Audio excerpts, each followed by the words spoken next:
നിങ്ങളുടെ കാഴ്ചപ്പാടിൽ ഇപ്പം ഏറ്റവും വലിയൊരു ഡ്രൈവറാണെന്ന് തോന്നിയിട്ടുള്ള ആൾക്കാരിൽ പലരും മുമ്പ് പിന്നെ ആദ്യമായിട്ടൊരു വാഹനം ഓടിക്കാൻ പഠിക്കുന്നവരുടെ ഒരു പ്രധാനമായിട്ട് ആ വാഹനത്തിൽ ശ്രദ്ധിക്കേണ്ട മറ്റൊരു പ്രധാന ഓടിച്ചുകൊണ്ട് പോകുമ്പോൾ ഇടയ്ക്കൊന്ന് നിന്നൊക്കെ പോയെന്ന് പറഞ്ഞിട്ടുണ്ടോ നിങ്ങൾ ടെൻഷൻ അടിക്കേണ്ട കാര്യമൊന്നുമില്ല. അതൊക്കെ സ്വാഭാവികമായിട്ട് എല്ലാവർക്കും സംഭവിക്കുന്ന കാര്യമാണ്. വലിയ ഡ്രൈവർമാർ പോലും വണ്ടി ഓടിച്ചുകൊണ്ട് പോകുമ്പോൾ ഇടയ്ക്ക് ചിലപ്പോൾ കയറ്റത്തെ വണ്ടി ജോയിൻ്റ് അടിച്ച് നിന്ന് പോകുകയും ചെയ്യും. പഠിക്കുന്ന സമയത്ത് എല്ലാവരും എന്നോട് പലരും ചോദിക്കുന്നൊരു കാര്യമാണ്, നമ്മൾ ചെരുപ്പിട്ടാണോ വണ്ടി ഓടിക്കേണ്ടത് എന്നുള്ളത്. അപ്പോൾ അതിൻ്റെ ഒരു ഉത്തരവെന്ന് പറഞ്ഞു കഴിഞ്ഞാൽ എല്ലാവർക്കും നമസ്കാരം. ഇന്നത്തെ നമ്മുടെ വീഡിയോ എന്ന് പറയുമ്പോൾ ഒരുപാട് ആളുകൾ ചോദിച്ചേക്കുന്ന ഒരു കാര്യമാണ് വണ്ടി ഓടിക്കുമ്പോൾ ഉണ്ടാകുന്ന പേടി. അതായത് ഒരു വണ്ടി കൈ കിട്ടി ഓടിക്കാൻ വേണ്ടി ലൈസൻസ് കയ്യിലുണ്ട്, വണ്ടി ഓടിക്കാൻ പേടിയാണ്. ആ പേടി എങ്ങനെ മാറ്റിയെടുക്കാൻ ചേട്ടാന്ന് പലരും നമ്മുടെ കമൻറ്റ് ബോക്സിൽ വന്ന് ചോദിച്ചൊരു ചോദ്യമാണ്. അപ്പോൾ ആദ്യമായിട്ട് നിങ്ങൾക്ക് പേടി മാറാൻ വേണ്ടി ആദ്യമായിട്ട് ചെയ്യേണ്ട കാര്യം എന്ന് പറഞ്ഞു കഴിഞ്ഞാൽ, നിങ്ങൾ വണ്ടി ഓടിക്കാൻ ലൈസൻസ് ഉണ്ടെങ്കിൽ ഒന്നും പേടിക്കേണ്ട കാര്യമില്ല. ലൈസൻസ് ഉണ്ടായിരിക്കണം, അതാണ് മെയിൻ. ലൈസൻസ് ഉണ്ടെങ്കിൽ ഒന്നും പേടിക്കണ്ട. നിങ്ങൾക്ക് ഇന്ത്യൻ ലൈസൻസ് കയ്യിലുണ്ടെങ്കിൽ ഒന്നും പേടിക്കണ്ട. ആ ലൈസൻസിൽ പറഞ്ഞിരിക്കുന്ന ഏതൊക്കെ വാഹനങ്ങളാണോ അതെല്ലാം നമുക്ക് ധൈര്യമായിട്ട് ഓടിക്കാം. പിന്നെ ആദ്യമായിട്ടൊരു വണ്ടി ഓടിക്കാൻ കിട്ടി, ആ വണ്ടിയിലോട്ട് നമ്മൾ കയറി ഇരിക്കുമ്പോഴത്തേനും നമ്മൾ പ്രധാനമായിട്ട് ചെയ്യേണ്ടത് സീറ്റ് ബെൽറ്റിൻ്റെ കാര്യമാണ്. ഇപ്പം ഞാൻ സീറ്റ് ബെൽറ്റ് ഇടാത്തതെന്ന് പറഞ്ഞു കഴിഞ്ഞാൽ ഇതൊരു നമ്മുടെ ഒരു സ്വകാര്യ സ്ഥലത്തുള്ള ഓട്ടമാണ്, അതുകൊണ്ടാണ് സീറ്റ് ബെൽറ്റ് ഇടാത്തത്. ഷട്ടിലാണ്, ഇവിടുന്ന് എടുത്ത് തൊട്ടപ്പുറത്താണ് ഇത് അൺലോഡ് ചെയ്യുന്നത്, അതുകൊണ്ടാണ് സീറ്റ് ബെൽറ്റ് ഇടാത്തത്. അതുകൊണ്ട് നിങ്ങളതൊന്ന് ഓർക്കണം. നമ്മൾ റോഡിൽ കയറുമ്പോൾ മെയിൻ റോഡിലൊക്കെ കയറി ഓടിക്കുമ്പോൾ നമ്മൾ സീറ്റ് ബെൽറ്റ് കിട്ടാണ് ഓടിക്കുന്നത്. എല്ലാ സേഫ്റ്റി കാര്യങ്ങളും നമ്മൾ നോക്കിയിട്ടാണ് വണ്ടി ഓടിക്കുന്നത്. അപ്പോൾ ഇതിനകത്ത് ചോദ്യം വരും, അതുകൊണ്ട് ഞാൻ പറഞ്ഞതേ ഉള്ളൂ. ഇതിപ്പോൾ ഇങ്ങനെ ഓഫ് റോഡ് വഴിയാണ്, ഇതിനകത്തൊക്കെ സീറ്റ് ബെൽറ്റ് ഇരുന്ന് കഴിഞ്ഞ് കഴിഞ്ഞാൽ ഭയങ്കര പ്രയാസമുണ്ട്. അതുകൊണ്ട് മാത്രമാണ് നിങ്ങളൊരിക്കലും സീറ്റ് ബെൽറ്റ് ഇടാതെ വാഹനം ഓടിക്കരുത്. പിന്നെ നമ്മൾ ഈ വണ്ടിയുടെ സീറ്റ്, ഏത് വണ്ടി ഓടിച്ചാലും അതിൻ്റെ സീറ്റ് പലർക്കും കാലിൽ നീളം ഉള്ളവരുണ്ട്, കാലിൽ നീളം കുറഞ്ഞവരുണ്ട്, കൈക്ക് നീളം കൂടിയവരുണ്ട്, പൊക്കത്ത് വ്യത്യാസമുള്ളവർ പല രീതിയിലുള്ള ആൾക്കാരാണ്. അപ്പം ഓരോരുത്തരും അവരുടെ രീതിക്കനുസരിച്ചുള്ള സീറ്റ് അഡ്ജസ്റ്റ് ചെയ്യണം. അതായത് സീറ്റ് നമുക്ക് ഇരിക്കുന്ന സീറ്റ് അഡ്ജസ്റ്റ് ചെയ്യണം. ചില വാഹനങ്ങളുടെ സീറ്റിന് പൊക്കം അഡ്ജസ്റ്റ് ചെയ്യാം. ഇപ്പോൾ ഹെവി വാഹനങ്ങളിലൊക്കെ ആണെങ്കിലും ചില വാഹനങ്ങളുടെ സീറ്റിൻ്റെ ഹൈറ്റ് നമുക്ക് നമ്മുടെ വീഡിയോയിൽ 1-2 വണ്ടികൾ കാണിച്ചിട്ടുണ്ട്. ഹൈറ്റ് നമുക്ക് അഡ്ജസ്റ്റ് ചെയ്യാം. അത് മാനുവലായിട്ടും ഓട്ടോമാറ്റിക്കായിട്ടും ചെയ്യാവുന്ന സീറ്റുകളൊക്കെ ഉണ്ട്. പിന്നെ നമ്മൾ ചാര് ഉണ്ടോ, ഈ ചാരും കറക്റ്റായിട്ട് നമുക്ക് ഇരിക്കുമ്പോൾ ഉള്ള നമ്മുടെ കംഫർട്ടായിട്ടുള്ള രീതിയിൽ നമ്മൾ ആദ്യം അത് അഡ്ജസ്റ്റ് ചെയ്യണം. നമുക്ക് ഈ ഡ്രൈവർ സീറ്റ് ഇരുന്ന് കഴിയുമ്പോഴത്തേനും നമ്മുടെ കാല് കറക്റ്റായിട്ട് ആക്സിലേറ്റർ, ബ്രേക്ക്, ക്ലച്ച് എന്നിവയിൽ കറക്റ്റായിട്ട് എത്തണം. ആ രീതിക്ക് സീറ്റ് അഡ്ജസ്റ്റ് ചെയ്യണം. എന്ന് പറഞ്ഞാൽ ഒരുപാട് മുന്നോട്ടങ്ങ് കയറ്റി വെച്ച് കഴിഞ്ഞാൽ ഇങ്ങനെ കയറി ഇരുന്ന് കഴിഞ്ഞാലും ഓടിക്കാൻ പ്രയാസം വരും. ഒത്തിരി പുറകോട്ട് നമ്മൾ ഇറങ്ങിയിരുന്നാലും ഓടിക്കാനും പ്രയാസം വരും. അപ്പം അത് സീറ്റ് നിങ്ങൾ കറക്റ്റായിട്ട് അഡ്ജസ്റ്റ് ചെയ്യുക ഓടിക്കാൻ പാകത്തിന്. പിന്നെ ആദ്യമായിട്ടൊരു വാഹനം ഓടിക്കാൻ പഠിക്കുന്നവരുടെ ഒരു പ്രധാനമായിട്ട് ആ വാഹനത്തിൽ ശ്രദ്ധിക്കേണ്ട മറ്റൊരു പ്രധാന കാര്യമാണ് ആ വാഹനത്തിൻ്റെ ടേൺ ഇൻഡിക്കേറ്ററുകൾ പ്രവർത്തിക്കുന്നുണ്ടോ എന്നുള്ളത്. ഇപ്പോൾ ഉള്ള പുതിയ വാഹനങ്ങളിലൊക്കെ അങ്ങനെ LED ഒക്കെയാണ് സൈഡിൽ വരുന്നത്. കംപ്ലൈൻറ്റ് വരാൻ സാധ്യതകൾ കുറവാണ്. എങ്കിലും നിങ്ങൾ ശ്രദ്ധിക്കണം, ആ വണ്ടി ഓടിക്കുവാണ്. ഇപ്പോൾ അയലോക്കത്തെ ഒരു കാറ് ഓടിക്കാൻ കിട്ടി, ആ വണ്ടി നമ്മൾ നാളെ ഓട്ടം പോകണം. അപ്പോൾ അതിന് മുന്നായിട്ട് നമുക്ക് ഈ വണ്ടിയുടെ കാര്യങ്ങളെല്ലാം മനസ്സിലാക്കി വെക്കുക.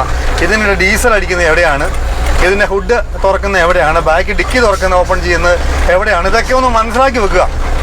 അല്ലാതെ നിങ്ങൾ ചാടി കയറി ചെന്നിട്ട് ആദ്യം അതൊന്നും അറിയാത്ത പമ്പിൽ ചെന്ന് ചിലപ്പം കൺഫ്യൂഷൻ ആവും. ഇത് എവിടെയാണ് ഇതിൻ്റെ ഡീസലിൻ്റെ ഇത് ഓപ്പൺ ചെയ്യുന്നത്. അതുപോലെ തന്നെ ഒന്ന് ബാറ്ററി വെള്ളം നോക്കണമെങ്കിൽ, അല്ലെങ്കിൽ എന്തെങ്കിലും ആവശ്യത്തിന് വേണ്ടി നമുക്ക് ഫ്രണ്ട് ബോണറ്റൊന്ന് പൊക്കണമെങ്കിൽ നമുക്കതിൻ്റെ എവിടെയാണ് അതിൻ്റെ ഓപ്പണിംഗ് എന്നുള്ളത് ഒന്ന് മനസ്സിലാക്കി വെക്കണം. ഡെക്കി തുറക്കണം. ആ ഒരു പാസഞ്ചർ പറയുകയാണ് ഡെക്കി ഒന്ന് തുറക്കാമെന്ന് ചോദിച്ചാൽ നമ്മളവിടെ തപ്പരുത്, പരുങ്ങരുത്, നേരത്തെ എല്ലാം ഒന്ന് മനസ്സിലാക്കി വെച്ചോണം. അതുപോലെ തന്നെ ഇൻഡിക്കേറ്റർ 4 സൈഡിലത്തെ ഇൻഡിക്കേറ്റർ ടേൺ ഇടുമ്പോൾ കത്തുന്നുണ്ടോ എന്നുള്ളത് ശ്രദ്ധിച്ചോണം. ഇല്ലെങ്കിൽ നമ്മൾ തുടക്കക്കാരൊക്കെ ആണെങ്കിൽ, ഡ്രൈവിംഗ് ഫീൽഡിൽ തുടക്കക്കാരൊക്കെ ആണെങ്കിൽ നമ്മൾ എവിടെയെങ്കിലുമൊക്കെ വണ്ടി തിരിക്കുമ്പോഴത്തേനും ഒക്കെ ആണെങ്കിൽ ഇൻഡിക്കേറ്റർ ഇല്ലെങ്കിൽ അത് വലിയൊരു പ്രയാസം വരും. പുറകെ വരുന്ന വണ്ടിക്കാരൻ പുറകെ കയറാനുള്ള സാധ്യതകളൊക്കെ ഉണ്ട്. അപ്പോൾ ഇൻഡിക്കേറ്ററിൻ്റെ കാര്യം ഒന്ന് പ്രത്യേകം ശ്രദ്ധിച്ചോണം. ഒരു വാഹനത്തെ സംബന്ധിച്ചോളം ഞാൻ വളരെ ബേസിക്കായിട്ടുള്ള കുറച്ച് കാര്യങ്ങൾ മാത്രമേ പറയുന്നുള്ളൂ. ഇതൊന്നും അല്ല, കുറച്ചേറെ കാര്യങ്ങൾ പറയാനുണ്ട്. അപ്പോൾ ഈ ഒരു ചെറിയ എപ്പിസോഡെ സംഭവം നിർത്താൻ പറ്റത്തില്ല, അതുകൊണ്ടാണ് കേട്ടോ. പിന്നെ സ്വയമായിട്ട് നിങ്ങൾ കോൺഫിഡൻസ് ലെവൽ കൂട്ടണം. അതെങ്ങനെയാണ് സ്വയമായിട്ട് എങ്ങനെ കൂട്ടണേ? നിങ്ങൾക്ക് ലൈസൻസ് ഉണ്ടെന്നുള്ളൊരു ബോധം നിങ്ങളുടെ മനസ്സിൽ എപ്പോഴും വേണം. എനിക്ക് ലൈസൻസ് ഉണ്ട്, എനിക്ക് ഗവൺമെൻറ് അംഗീകരിച്ച് ലൈസൻസ് ഉണ്ട്, അപ്പോൾ എനിക്ക് ഈ റോഡിൽ ഓടിക്കാനുള്ള അധികാരം ഉണ്ടെന്നുള്ളൊരു ആ ഒരു ചിന്ത നിങ്ങളുടെ മനസ്സിൽ എപ്പോഴും വേണം. ഈ വണ്ടി മറ്റുള്ള ആളുകൾ ഓടിച്ചുകൊണ്ട് പോകുന്ന പോലെ തന്നെ എനിക്ക് റോഡിൽ ഓടിച്ചുകൊണ്ട് പോകാനുള്ള അധികാരം ഉണ്ട് എന്നുള്ളൊരു ചിന്ത മനസ്സിൽ എപ്പോഴും വേണം. അപ്പോൾ അങ്ങനെ ഒരു ചിന്ത ഉണ്ടെങ്കിൽ നമുക്ക് ഒരിക്കലും ആ ഒരു പേടി ഉണ്ടാകത്തില്ല. ലൈസൻസ് ഇല്ലെങ്കിൽ നമ്മൾ പേടിച്ച്, ലൈസൻസ് ഇല്ലാതെ വണ്ടി ഓടിക്കുന്നവൻ റോഡിൽ പോലീസിനെയും മറ്റ് മോട്ടോർ വെഹിക്കിൾ ഉദ്യോഗസ്ഥരെയും കണ്ടു കഴിഞ്ഞാൽ പേടിച്ചാൽ മതി. ഇല്ലെങ്കിൽ അവൻ എന്തെങ്കിലും അപകടം ഉണ്ടായിക്കഴിഞ്ഞാൽ അതിൻ്റെ മുന്നോട്ടുള്ള പ്രൊസീജിയേഴ്സിനൊക്കെ ഈ ലൈസൻസ് ഇല്ലെങ്കിൽ ഭയങ്കര പ്രയാസങ്ങളാണ്. അത് കൂടുതൽ പറയേണ്ട കാര്യമില്ലല്ലോ. അപ്പോൾ ലൈസൻസ് ഉണ്ടെങ്കിൽ നിങ്ങൾ ഒന്നുകൊണ്ടും പേടിക്കണം, നിങ്ങൾക്ക് വണ്ടി ഓടിക്കാനുള്ള അധികാരമുണ്ട്, അവകാശമുണ്ട്. പിന്നെ ഇനിയിപ്പം നിങ്ങൾ വണ്ടി ഓടിക്കാൻ വേണ്ടി ലൈസൻസ് ഒക്കെ എടുത്തു, ഒന്ന് പ്രാക്ടീസ് ചെയ്യുവാണ്. പ്രാക്ടീസ് ചെയ്യാൻ വേണ്ടി നിങ്ങൾ നിങ്ങൾക്ക് ഏറ്റവും ഫ്രണ്ട്ലി ആയിട്ടുള്ള ഒരാളെ കൂട്ടത്തിൽ ഇരുത്താവുള്ളൂ. ഞാൻ പറഞ്ഞത് എവിടെയാണെന്ന് വെച്ച് കഴിഞ്ഞാൽ, അല്ലാതെ പെട്ടെന്ന് നമ്മൾ ഭയങ്കര ദേഷ്യപ്പെടുന്ന ഒരാളോ നമുക്ക് പറഞ്ഞാൽ അയാൾ പറഞ്ഞാൽ നമുക്ക് മനസ്സിലാകാത്ത രീതി, അയാൾ എന്ത് പറഞ്ഞാൽ നമുക്ക് മനസ്സിലാകത്തില്ലാത്ത ഒരു രീതിയിലുള്ള ഒരാൾ കൂട്ടത്തിൽ ഇരിക്കുന്നെങ്കിൽ നിങ്ങൾ എന്തിനാണ് ലൈസൻസ് എടുത്തതെന്ന് പോലും ആലോചിക്കും ചിലപ്പോൾ. പിന്നെ നമ്മൾ ഈ വണ്ടി എന്ന് പറയുന്ന വണ്ടി ഓടിക്കാൻ പഠിക്കുക, ഡ്രൈവിങ് ആ ഒരു ഫീൽഡ് തന്നെ നമ്മളൊരു പാഷനായിട്ട് എടുക്കണം. നമ്മൾ അതിനോട് വണ്ടിയെ സ്നേഹിക്കണം, വണ്ടി ആ ഒരു ഫീൽഡിനെ നമ്മൾ സ്നേഹിക്കണം. നമ്മൾ സ്നേഹിക്കും തോറും നമ്മൾ ഇതിനെ കൂടുതൽ അറിയുകയും നമ്മൾ നല്ലൊരു എക്സ്പേർട്ട് ഡ്രൈവർ ആവുകയും ചെയ്യും. ഇപ്പോൾ മെയിൻ റോഡിൽ കൂടെ പോകുമ്പോഴേ ഒരു കാര്യം പ്രത്യേകം ശ്രദ്ധിച്ചോണം, നമ്മൾ ലൈൻ ശ്രദ്ധിച്ചോണം. ഒരു കാരണവശാലും നമ്മൾ സെൻട്രൽ ലൈനൊന്നും കട്ട് ചെയ്തിട്ട് സിംഗിൾ ലൈനിൽ കൂടെ ഒന്നും ഓവർടേക്ക് ചെയ്യാതിരിക്കുക. അതുപോലെ തന്നെ നമ്മൾ മാക്സിമം റോങ് സൈഡ് കയറി ഓടിക്കാതിരിക്കുക. പഠിച്ചു കഴിഞ്ഞ് കഴിഞ്ഞാൽ എല്ലാവരും വലിയ പുലികളാണ്. പഠിച്ചു കഴിഞ്ഞ് കഴിഞ്ഞാൽ എല്ലാവരും ഭയങ്കര ഇതായിട്ടൊക്കെ വണ്ടി ഓടിക്കും. പക്ഷേ പഠിച്ചുകൊണ്ടിരിക്കുന്ന സമയത്ത് നമ്മളൊരു കാരണവശാലും റോങ് സൈഡ് കയറി വണ്ടി ഓടിക്കരുത്. ലൈൻ തെറ്റി വണ്ടി ഒരിക്കലും ഓടിക്കാൻ ശ്രമിക്കരുത്. പിന്നെ ഓവർടേക്കിംഗ് ഒക്കെ നല്ല രീതിക്ക് ശ്രദ്ധിച്ചോണം. അത്ര ഒരു കോൺഫിഡൻസ് ഉണ്ടെങ്കിൽ മാത്രമേ പഠിച്ച് ലൈസൻസ് കിട്ടിയ ആദ്യമായിട്ട് വണ്ടി ഓടിക്കാൻ വേണ്ടി റോഡിലോട്ട് ഇറങ്ങുമ്പോഴത്തേനും നല്ല കോൺഫിഡൻസ് ഉണ്ടെങ്കിൽ മാത്രമേ ഓവർടേക്ക് ചെയ്യാൻ പാടുള്ളൂ. നല്ല വഴി നമുക്ക് വിസിബിലിറ്റി ഉണ്ട്, എതിരെ വണ്ടിയൊന്നും വരുന്നില്ല, ആ ഒരു ഇത് ആണെങ്കിൽ മാത്രമേ നമ്മൾ ഓവർടേക്ക് ചെയ്യാവുള്ളൂ. ഇപ്പം നിങ്ങളുടെ കാഴ്ചപ്പാടിൽ ഇപ്പം ഏറ്റവും വലിയൊരു ഡ്രൈവറാണെന്ന് തോന്നിയിട്ടുള്ള ആൾക്കാരിൽ പലരും മുമ്പ് ചിലപ്പോൾ ഈ ഇതൊന്ന് പഠിച്ചെടുക്കാൻ വേണ്ടി ഒരുപാട് കഷ്ടപ്പെട്ടിട്ടുള്ള ആൾക്കാരായിരിക്കും. ആദ്യമായിട്ട് വണ്ടി ഒന്ന് പ്രാക്ടീസ് ചെയ്യാൻ വേണ്ടി ഓടിക്കുന്ന സാഹചര്യത്തിൽ നമ്മൾ ഈ വലിയ കയറ്റങ്ങൾ അതുപോലെ ട്രാഫിക് മേഖല അങ്ങനെയുള്ളതൊക്കെ വണ്ടി പ്രാക്ടീസ് ചെയ്യാൻ വേണ്ടി അതൊക്കെ ആ ഒരു സ്ഥലങ്ങളൊക്കെ നമ്മൾ ഒഴിവാക്കാൻ ശ്രമിക്കണം. പിന്നെ വണ്ടി ഓടിച്ചുകൊണ്ട് പോകുമ്പോൾ ഇടയ്ക്കൊന്ന് നിന്നൊക്കെ പോയെന്ന് പറഞ്ഞിട്ടുണ്ടോ നിങ്ങൾ ടെൻഷൻ അടിക്കേണ്ട കാര്യമൊന്നുമില്ല.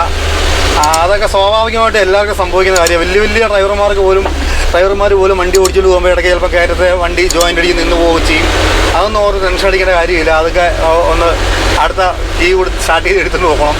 അങ്ങനെയുള്ള പ്രശ്നം അതൊന്നും ഓർത്ത് ടെൻഷൻ അടിക്കേണ്ട കാര്യമില്ല. ഇന്നിപ്പം നിങ്ങളുടെ കാഴ്ചപ്പാടിലുള്ള എല്ലാ വലിയ ഡ്രൈവർമാരും ഈ ഒരു സാഹചര്യങ്ങളൊക്കെ കഴിഞ്ഞാണ് വന്നതെന്ന് ഓർക്കണം. അപ്പോൾ ഇത് മുന്നോട്ട് ഓടിക്കും തോറും മാത്രമാണ് നമുക്ക് ഒരു എക്സ്പേർട്ട് ആകാൻ പറ്റത്തുള്ളൂ. അല്ലാതെ 1-2 ദിവസം കൊണ്ട് നമുക്കൊരു എക്സ്പേർട്ട് ആകാൻ പറ്റത്തില്ല. എത്രയോ നമ്മൾ എക്സ്പീരിയൻസ് ചെയ്യുന്നു അതുപോലെ തന്നെ ഇരിക്കും നമ്മുടെ ഒരു എക്സ്പേർട്ട്. പിന്നെ പഠിക്കുന്ന സമയത്ത് ഈ ചെറിയ റോഡിൽ നിന്ന് മെയിൻ റോഡിലോട്ട് കയറുമ്പോഴത്തേനും രണ്ട് സൈഡും നല്ല രീതിക്ക് നോക്കണം. നോക്കുക. ഫ്രണ്ടിൽ ഏതെങ്കിലും വണ്ടിയൊക്കെ പോകുന്നെങ്കിൽ ചെറുതായിട്ടൊന്ന് ഓൺ അടിക്കുക. ഓണം ഞെക്കിപ്പിടിക്കാനല്ലേ പറഞ്ഞാൽ ഓൺ അടിച്ചൊന്ന് ഒരു സിഗ്നൽ കൊടുക്കുക. പിന്നെ ഈ പഠിക്കുന്ന സാഹചര്യത്തിൽ പരമാവധി രാത്രിയിലുള്ള രാത്രിയിൽ പരമാവധി പഠിക്കാതിരിക്കാൻ ശ്രദ്ധിക്കുക. പരമാവധി നമ്മൾ രാവിലെ ഒരു 7 മണി തൊട്ട് ഒരു 9 മണി വരെയുള്ള സമയത്തൊക്കെ ആണെങ്കിൽ റോഡിലൊക്കെ തിരക്കുകളൊക്കെ കുറവായിരിക്കും. ആ സമയത്തൊക്കെ നമ്മൾ പ്രാക്ടീസ് ചെയ്യാൻ ശ്രമിക്കുക. അനാവശ്യമായിട്ടുള്ള ടെൻഷൻ ഒഴിവാക്കുക എന്നുള്ളതാണ് ഇതിനകത്ത് ഏറ്റവും പ്രധാനമായിട്ടുള്ളൊരു ഘടകം. നമ്മളെ വണ്ടി എവിടെയെങ്കിലും പോയി ഇടിക്കുവോ അങ്ങനൊരു പേടിയാണ് കൂടുതൽ ആളുകൾക്കും. അതിനുള്ള ഇവിടെ ബ്രേക്ക് വെച്ചേക്കുന്നത്. ക്ലച്ചും ബ്രേക്കും ഒന്നും ചവിട്ടാൻ പറ്റിയില്ലെങ്കിലും, വേറെ ആക്സിലേറ്റർ ഒന്നും ചവിട്ടാൻ പറ്റിയില്ലെങ്കിലും, ഇനി സ്റ്റിയറിംഗ് തിരിക്കാൻ പറ്റിയില്ലെങ്കിലും ബ്രേക്ക് ചവിട്ടിക്കണം. ബ്രേക്ക് ചവിട്ടിയാൽ വണ്ടി അവിടെ നിന്നോളും. അപ്പം അങ്ങനെ ഒന്ന് ചിന്തിക്കുക.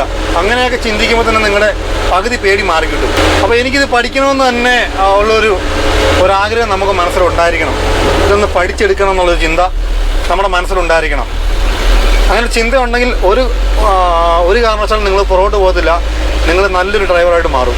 പിന്നെ ഓടിക്കാൻ പഠിക്കുന്ന സമയത്ത് നമ്മൾ പരമാവധി ശ്രദ്ധിക്കേണ്ട ഒരു കാര്യമാണ്, നമ്മൾ അറിഞ്ഞോ അറിയാതെയോ ഒരു ജീവനുള്ള ഒരു മൃഗത്തിൻ്റെ പുറത്തോ അല്ലെങ്കിൽ വഴിക്കൊരു പാമ്പഴഞ്ഞു പോവാണ് അതിൻ്റെ മേത്തോ ഒന്നും നമ്മൾ ഓടിക്കുന്ന വണ്ടി കയറ്റാൻ പരമാവധി ശ്രമിക്കരുത്.